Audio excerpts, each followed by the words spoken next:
In today's video, I will show e-commerce brands how to use vulnerability as a powerful strategy to create a better brand image and make yourself more authentic. By humanizing your brand, you could build deeper trust, genuine connection with your audience, which is a key factor to help you maximize your profit, lower customer acquisition, and increase your customer lifetime value. If you're an e-commerce brand looking to grow and scale, this video is exactly what you need. You might think, but isn't being vulnerable or risky? Or how do I balance it out without oversharing? Don't worry, I will address that issue and I will show you how to do it effectively. And if you stick around until the end of this video, I will share a special file with all the notes and a cheat sheet to help you start building your vulnerability strategy. The vulnerability strategy for brands. Vulnerability is the birthplace of connection. Smart brands harness it to build trust and loyalty with their audience, and this is what we do as humans, whether we're in a friendship or a relationship with a significant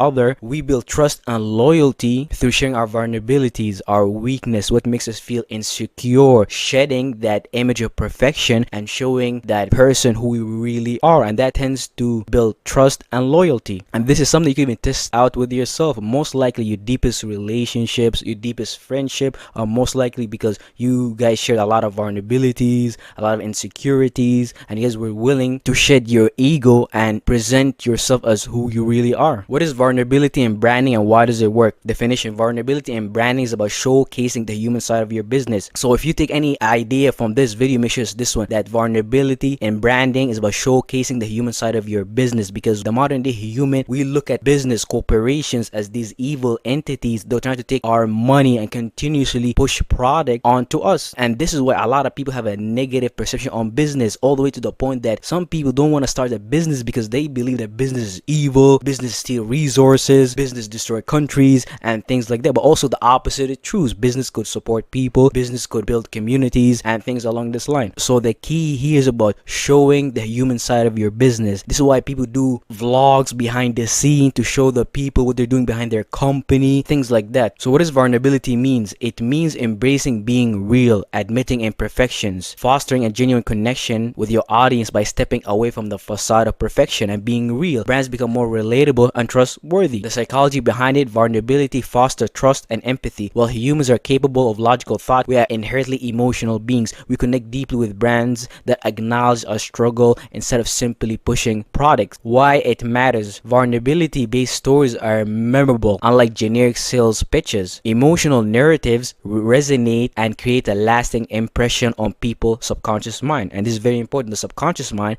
is more attuned to emotion than logic because it is primarily responsible for processing and storing experiences, memories, and feelings without the need for conscious reasoning. And this is why we want to create some form of vulnerability in our branding and our marketing, because we want to be able to speak to that person, the potential customer, subconscious mind, and plant the seeds there till the point of purchase. But it's a slow process. Real life examples of the vulnerability strategy: Nike Colin Kaepernick campaign overview. In 2018, Nike launched an ad campaign featuring Colin Kaepernick, a polarizing figure due to his protest against racial injustice. Strategy: Nike positioned itself as the champion of social justice, appealing to younger progressive consumers. The tagline, "Believe in something, even if it means sacrificing everything," embodied in this stance. What's the impact? Nike saw a 31% increase in online sales within a week, 5% rise in stock price, and the campaign boosted the brand loyalty among Gen Z and the millennials, because these generations are highly social conscious and they value activism. Both groups are attracted to brands that align with their beliefs, especially on issues like racial justice. Kaepernick protest against the police brutality resonated with their desire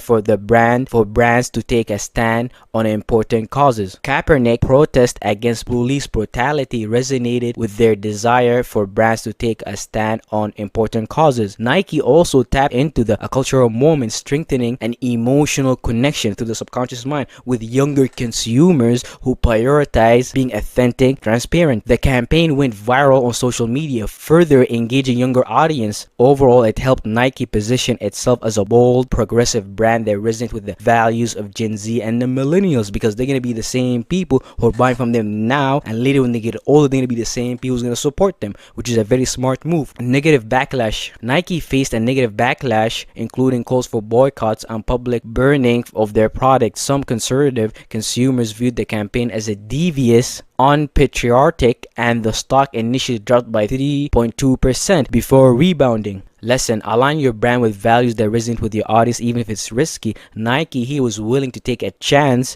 to prioritize the Gen Z and the millennials audience over the other audience of conservative consumerism. Lesson: align your brand with values that resonate with your audience, even if it's risky. Nike in this situation was willing to risk losing the audience of conservative consumers to be able to gain more favor with Gen Z and the millennials. Ben Jerry, social and environmental activism. Overview: Ben Jerry has consistently taken a stance on issues like racial justice, LGBTQ plus rights, and climate change. Their Justice Remix flavor raised awareness for criminal justice reform. The strategy: they align their product with their activism using fair trade certified ingredients and promoting sustainability. And this is very important. As a brand, you can't just promote a message without you conforming to that message itself. So you want to make sure that you produce products or limited release product where you actually show some form of focus on that message that you believe in, so your audience could trust you. What's the impact? Annual revenue growth of 10 to 15% over the past decade with loyal customer base of socially conscious consumers, which is essentially the millennials and Gen Z. Targeting millennials and Gen Z for the same reason that Nike targeting them. So what's the impact? Annual revenue growth of 10 to 15% over the past decade with loyal customer base of socially conscious consumers, the millennials and the Gen Z, which is very interesting because that's the same audience that Nike was targeting.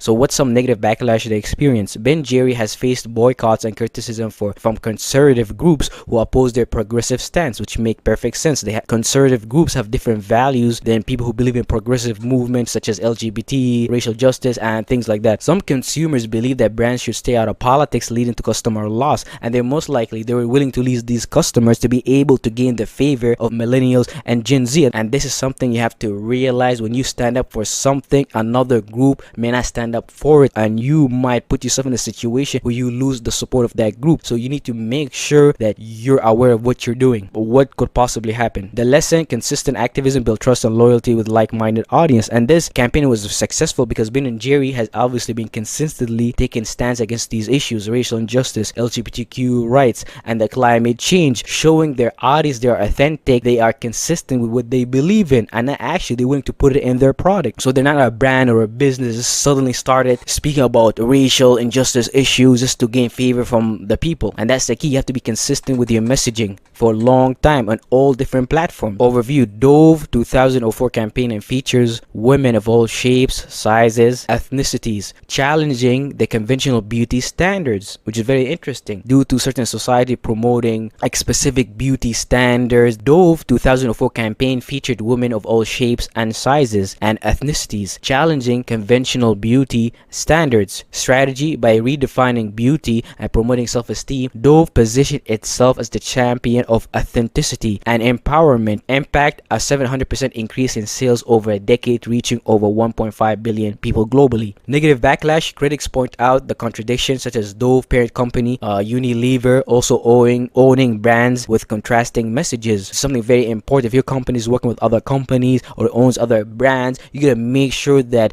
both companies have the same messaging, or when people start doing their research, they might call you out. 2017 ad sparked a controversy for a perceived racial insensitivity, leading to public apologies. Even though they went through this situation, which is negative in all totality, they were still able to put their brand out there and allow people to have the conversation. And even though they made a mistake, which actually makes them look more human, they were willing to apologize for it. And there's this infamous saying that there's no such thing as bad or good marketing. It's all marketing. And this is how people even make money. It's all about gathering attention. And once you gather all this attention, slowly you could convert it into money, dollars. So what's the lesson? Authentic empowerment messaging foster trust. Authentic empowerment messaging fosters trust and brand loyalty. And I made this vulnerability strategy cheat for you guys. You guys could check it out. So this is a simple cheat sheet that you guys could fulfill to help you guys think through what type of values, what type of vulnerability vulnerabilities you guys want to share with your audience, how to connect that to your messaging, what platform you guys planning to use, what content, what hashtags, the frequency of the posting, the actions, what actions are you willing to utilize to back up your messaging, the limited edition products or campaign they're going to produce, and also preparing for backlash section so you know exactly how to respond when things go left, and influencer or partnership strategy, who you could partner with, who share the same values as you, expanding your audience, expanding your pool of trust and loyalty. If you enjoyed this video, please like, subscribe, and comment. I have more videos coming that will cover various aspects of email marketing and Klaviyo. And don't forget to grab the notes in the link down below. And if you're interested in a call to see how I can help you, please feel free to book a call in the link down below.